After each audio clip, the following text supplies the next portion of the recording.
नमस्कार, आप देख रहे हैं शौर्य न्यूज और मैं हूं आपके साथ श्वेता। तो चलिए रुक करते हैं आज की प्रमुख और बड़ी खबर पर। प्रधानमंत्री मोदी ने जम्मू कश्मीर में विकास कार्यों की सराहना की, अलगाव की विचारधारा की निंदा करता है। उन्होंने कहा कि दुनिया आतंकवाद के प्रति भारत की जीरो टॉलरेंस नीति का पालन करने के लिए बाध्य है। प्रधानमंत्री नरेंद्र मोदी ने सोमवार को जम्मू कश्मीर में हो रहे विकास कार्यों की सराहना की है और अलगाव की विचारधारा की निंदा की है। लोकसभा में राष्ट्रपति के अभिभाषण पर धन्यवाद प्रस्ताव का जवाब देते हुए पीएम ने जम्मू कश्मीर में हो रहे विकास की सराहना की है। अलगाव की विचारधारा की निंदा करते हुए उन्होंने भारत के रक्षा बलों की क्षमताओं पर गर्व और विश्वास व्यक्त किया है। देश में शांति बनाए रखने के सरकार के प्रयासों की सराहना करते हुए पीएम मोदी ने दोहराया है कि दुनिया आतंकवाद के प्रति भारत के जीरो टॉलरेंस की नीति का पालन करने के लिए बाध्य है। उन्होंने सदन में अपने संबोधन की शुरुआत सेनगोल का जिक्र करते हुए की है। उन्होंने गर्व और सम्मान के साथ जुलूस का नेतृत्व किया है। जब राष्ट्रपति अपना संबोधन देने के लिए नए सदन में पहुंचे और बाकी सांसदों ने उनका अनुसरण किया तो पीएम ने इस बात को रेखांकित किया कि यह विरासत सदन की गरिमा को कई गुना बढ़ा देती है और कहा है कि 75वां गणतंत्र दिवस, नया सांसद भवन और सेनगोल का आगमन बहुत ही प्रभावशाली घटना थी। उन्होंने राष्ट्रपति के अभिभाषण पर धन्यवाद प्रस्ताव में अपने विचार और सुझाव देने के लिए भी सदन के सदस्यों को धन्यवाद दिया है।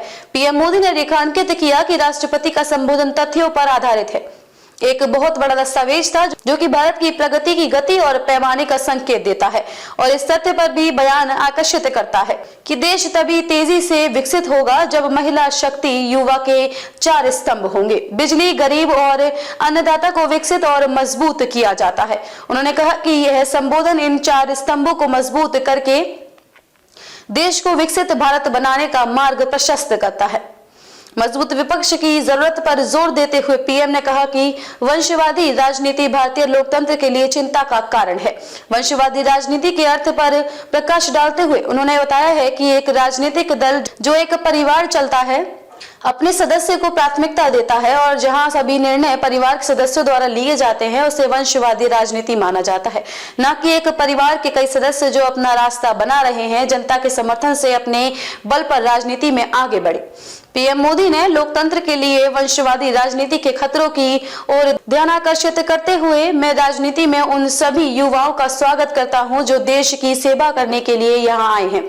उन्होंने राजनीति में एक संस्कृति के उभरने पर अफसोस जताया है और कहा है कि देश में जो विकास हो रहा है वह किसी एक व्यक्ति का नहीं बल्कि हर नागरिक का है।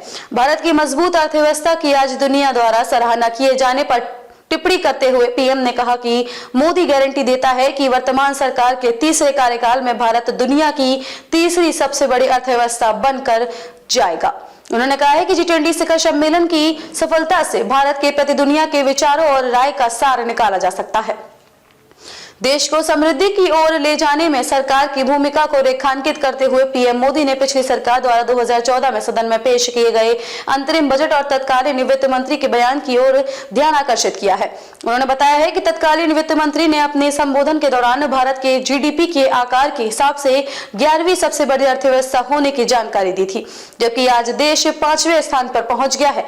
तत्कालीन वित्त मंत्री के हवाले से पीएम ने कहा है कि अगले 3 दशकों में देश अमेरिका और चीन के बाद दुनिया की तीसरी सबसे बड़ी अर्थव्यवस्था बन जाएगा। उन्होंने कहा कि आज मैं देश को आश्वस्त करता हूं कि मौजूदा सरकार के तीसरे कार्यकाल में दुनिया की तीसरी बड़ी अर्थव्यवस्था बनकर जाएगा। पीएम मोदी ने रेखांकित किया है कि दुनिया सरकार के काम की गति के साथ साथ उसके बड़े लक्ष्य और साहस को भी देख रही है। उन्होंने सदन को बताया है कि वर्तमान सरकार ने ग्रामीण गरीबों के लिए 4 करोड़ और शहरी गरीबों के लिए 80 लाख पक्के मकान बनाए हैं।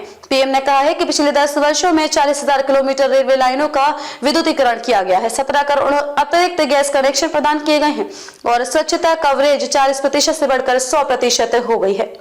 खबरों में अब तक के लिए बस इतना ही। फिर होगी आपसे मुलाकात ऐसी किसी बड़ी और खास खबर के साथ। तब तक के लिए नमस्कार और देखते रहिए शौर्य न्यूज।